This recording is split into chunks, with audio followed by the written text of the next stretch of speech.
Hello everyone, welcome to शिक्षा site. इस video में हम लोग संज्ञा पर संस्कृत विषय में लेसन प्लान देखने वाले हैं। सबसे पहले हम लोग ब्लैक बोर्ड एंट्री करते हैं। तो यहाँ पे हम लोग ब्लैक बोर्ड एंट्री जो भी हमारा होगा उसमें कक्षा, दिनांक, कालांशा, दिवसा, विषय और अवधि, जिस डेट पे आप टीचिंग कर रहे हैं उसे आप लोग को लिखना है, जिस क्लास के लिए। तो 6, 7, 8 आप किसी में भी संज्ञा पढ़ा सकते हैं। संस्कृत इस पूरे लेसन प्लान की संज्ञा वो संस्कृत ही रहेगी। और इसके साथ ही जैसे इंग्लिश में बोला जाता है कि इंग्लिश कई कॉलेजों में ये बोल दिया जाता है कि संस्कृत में अगर आप लेसन प्लान बना रहे हैं तो उसकी जो लैंग्वेज रहेगी वो संस्कृत ही रहेगी। ठीक उसी प्रकार यहाँ पे भी आपको वैसा ही मिलेगा लेसन प्लान। तो कलांशा विषया में आप संस्कृतम, और अगर आप अलग से कॉलम बनाना चाहते हैं तो उप विषया का भी बना सकते हैं, उसमें व्याकरणम लिखेंगे। दिवसा जो दिन होगा, अवधि 35 निमेष या 40 निमेष आप लिख सकते हैं। प्रकरण में आप लिखेंगे प्रकरणम संज्ञा। तो आपके लेसन प्लान की जो पहली हेडिंग होती है वो सामान्य उद्देश्य हुई, और सामान्य उद्देश्य आपके विषय से रिलेटेड होता है कि आप सामान्य उद्देश्य या आप संस्कृत विषय पे ही टीचिंग क्यों कर रहे हैं, अन्य कोई आप सब्जेक्ट क्यों नहीं लिए। तो सामान्य उद्देश्य आप लिखेंगे कि संस्कृत विषय पढ़ाने का आपका उद्देश्य क्या है। तो यहाँ पे आप देख सकते हैं ये सभी सामान्य उद्देश्य हैं। फिर इसके बाद विशिष्ट उद्देश्य आता है। तो आप प्रकरण जो आपने संज्ञा टॉपिक लिया है, ये आपका मतलब उद्देश्य क्या है, इसको पढ़ाने या इस पर टीचिंग करने का उद्देश्य आपका क्या है। तो इसके अंतर्गत आप लिखेंगे छात्रा संज्ञा विषय ज्ञानयन्ति, और छात्रा व्याकरण विषय ज्ञानयन्ति, और छात्रा संज्ञायुक्त पदम ज्ञानयन्ति। और फिर सहायक सामग्री, आप टीचिंग करते टाइम कौन कौन सी टीचिंग एड्स ले जा रहे हैं या उस समय आपको कौन कौन सी सामग्री की आवश्यकता होती है, ठीक उसी को यहाँ पे हम लोग सहायक सामग्रियाँ में लिखेंगे। श्यामपट्टा, मार्जनी, आकुंज फलकम, सुधाखंडा, संकेतिका, पाठ्य पुस्तकम। ये चीज़ें अगर आप कोई TLM ले जा रहे हैं तो आप उसे भी लिख सकते हैं। और उसके साथ ही अगली जो हेडिंग होगी पूर्व ज्ञानम, सर्वे छात्रा संज्ञा विषय सामान्य जानन्ति। और अगली जो यहाँ पे हेडिंग है वो आपकी यहाँ पे प्रस्तावना प्रश्न होगा। इसमें 3 कॉलम बनाएंगे, विंध्य और छात्र अध्यापक कथन और छात्रा कथन।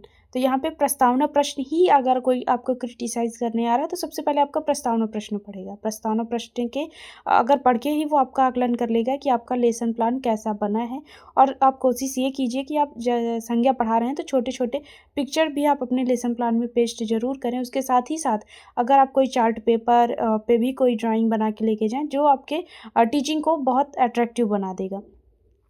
तो वयम पठनार्थ कुत्र गच्छति, तो विद्यालय, और विद्यालय के विषया पठयुतम, तो हिंदी, आंग्ला, संस्कृतम, और संस्कृत व्याकरणे के विंदवा पाठयुतम, तो संधि समासम संज्ञा प्रत्यय, तो संज्ञा विषय भवंता की जानन्ति। तो यहाँ पे संभावित उत्तर जो भी होगा या समस्यात्मक करके आप लिख सकते हैं, डैश करके भी लिख सकते हैं।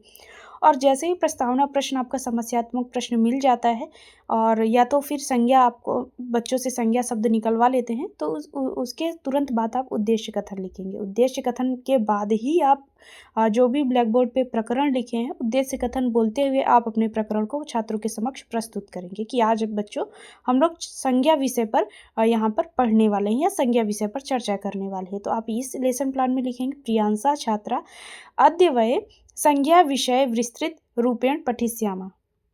अगली हेडिंग है प्रस्तुतिकरण, और प्रस्तुतिकरण के अंतर्गत आप लिखेंगे विंध्य, छात्राध्यापक कथन, छात्रा कथन और श्यामपट्ट कार्य। और कई जगह पे शिक्षण बिंदु भी शिक्षण विधि भी आपको लिखने के लिए बोला जाता है। और श्यामपट्ट कार्य के लिए कई जगह बोला जाता है कि आप ब्लैक बोर्ड अलग से पेस्ट करेंगे अपने लेसन प्लान में, तो आप वो भी कर सकते हैं। आपके विद्यालय में कैसा बोला जाता है आपको वो करना है। यहाँ पे आपको बता दिया जाएगा कि आप अपना लेसन प्लान किस हिसाब से बना सकते हैं। जरूरी नहीं सेम एग्जैक्ट आप बनाएं, आप इसमें कुछ चेंजेस कर सकते हैं। प्रस्तुतिकरण संज्ञा और सम उपसर्ग ज्ञा धातु, ठीक है। तो छात्र कथन में आप लिखेंगे सर्वे छात्रा ध्यानपूर्वकम श्रोतयन्ति व मुख्य बिंदु उत्तर पुस्तिकाम लेखयन्ति।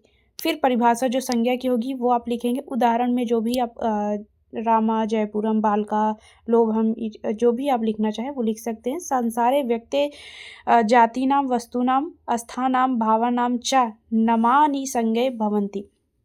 और संज्ञा के भेद कौन से हैं, तो संज्ञा के व्यक्तिवाचक संज्ञा, जातिवाचक और भाववाचक संज्ञा।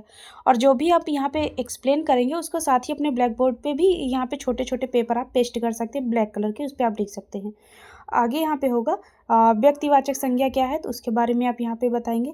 ठीक उसी के बाद जातिवाचक संज्ञा और भाववाचक संज्ञा, इन तीनों संज्ञाओं के भेद के बारे में आप बताते हुए और फिर उदाहरण उसका देंगे। और फिर दूसरा आपका यहाँ पे जैसे ही आपका कोई एक स्पष्टीकरण समाप्त होता है, तो ठीक उसी के बाद आपको बोध प्रश्न पूछना होता है। तो बोध प्रश्न में आप पूछेंगे संज्ञा परिभाषा का अस्ति, तो संसारे व्यक्तय जातीनां वस्तूनां च नमानि असंज्ञे उच्यते, और संज्ञा शब्दे किम उपसर्ग प्रयुक्तम जाता है, तो सम उपसर्ग। और यहाँ पे मूल्यांकन प्रश्न, और मूल्यांकन प्रश्न आप जब भी लिखेंगे आपका जो भी प्रस्तुतिकरण होता है वो समाप्त हो जाता है। उसके बाद आप मूल्यांकन प्रश्न लिखेंगे। मूल्यांकन प्रश्न को लिखते समय आपको इसके प्रश्नों के उत्तर अपने लेसन प्लान में नहीं लिखना होता है, इसके उत्तर आप छात्रों से प्राप्त करेंगे, और जो भी वो उत्तर देते हैं उसे आपको लेसन प्लान से कोई मतलब आपका नहीं रहता है कि छात्र सेम एग्जैक्ट यही प्रश्नों के उत्तर दें। ठीक है, तो यहाँ पे ये 3 आप यहाँ पे पूछ सकते हैं मूल्यांकन प्रश्न 3 से 4। और मूल्यांकन प्रश्न में मेन यही होता है कि आपको ये आंसर जो है अपने लेसन प्लान में नहीं लिखना है। फिर इसके बाद आपका आ जाता है गृह कार्य। तो गृह कार्य में आप लिखेंगे संज्ञायाम भेदाम 10 उदाहरणम लिखित्वा आनयन्तु। तो यहाँ पे ये लेसन प्लान आपका समाप्त होता है। अगर किसी और टॉपिक पे आपको लेसन प्लान चाहिए तो आप लोग मुझे कमेंट बॉक्स में बता सकते हैं। हमारा पूरा प्रयास रहेगा कि आपके लिए वो लेसन प्लान हम उपलब्ध करवाएं।